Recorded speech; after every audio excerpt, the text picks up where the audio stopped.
Greetings from the farm again this week. We have more tomatoes. We'll have an assortment. The tomatoes are definitely winding down, so not every share will have exactly the same mix, but we'll have some form of smaller tomato and some larger ones for making pico de gallo or fresh salsa, because we have jalapeno peppers, we have some sweet peppers, and we have cilantro for the first time. And you just kind of mix those things together with some lemon juice, or just Google pico de gallo. You can find a number of different recipes. It's wonderful. More garlic and onions. The sweet onion pairs very well in that salsa. This pointy pepper, this shape, is sweet. It's called a bull's horn pepper. It's not spicy. We also have these longer reds are a cayenne pepper that make really nice chili powder if you dry them, or you can roast them. Not really as spicy as some of the other peppers. Has a little heat and very tasty. Everybody's getting an eggplant.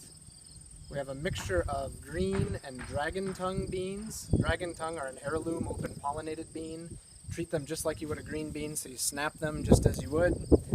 And you can cook them up in the same way, paired with garlic and onion and sauteed in a little bit of oil or butter. They're fantastic. We have another round of carrots. The fall carrots are looking quite good. These are some of our midsummer carrots. We have either these small cantaloupe, or we have some slightly larger ones, or two different varieties. Again, use your nose.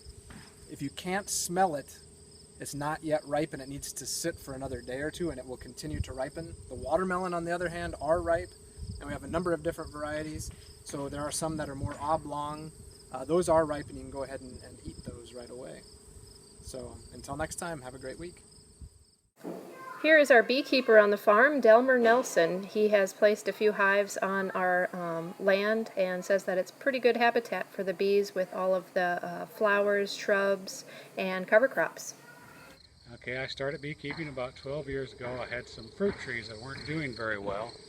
I knew there was a wild hive nearby that had fallen over into the creek. The old tree fell in the creek, so I got my first hive. I have around 20 hives now. The fruit trees still aren't doing very good, but that is how I got into it. I started about 8 years ago without using any chemicals whatsoever. It's kind of rough going, but things have worked out since then. My bees are doing very well. And being here at Grinnell Heritage Farms is a good place because it's chemical free. So it's a good place for my bees. There's plenty of plants for them. It's really working out well. Hopefully by next year I'll have 4 to 6 hives here total, and they'll all be treatment free with no chemicals on my part. I wished I would have started beekeeping when I was a young man. I didn't start until I was in my late 50s. The most I've had is close to 50 hives, but now I'm kind of settled down in around 20. All right. Okay. Thank you. You're welcome.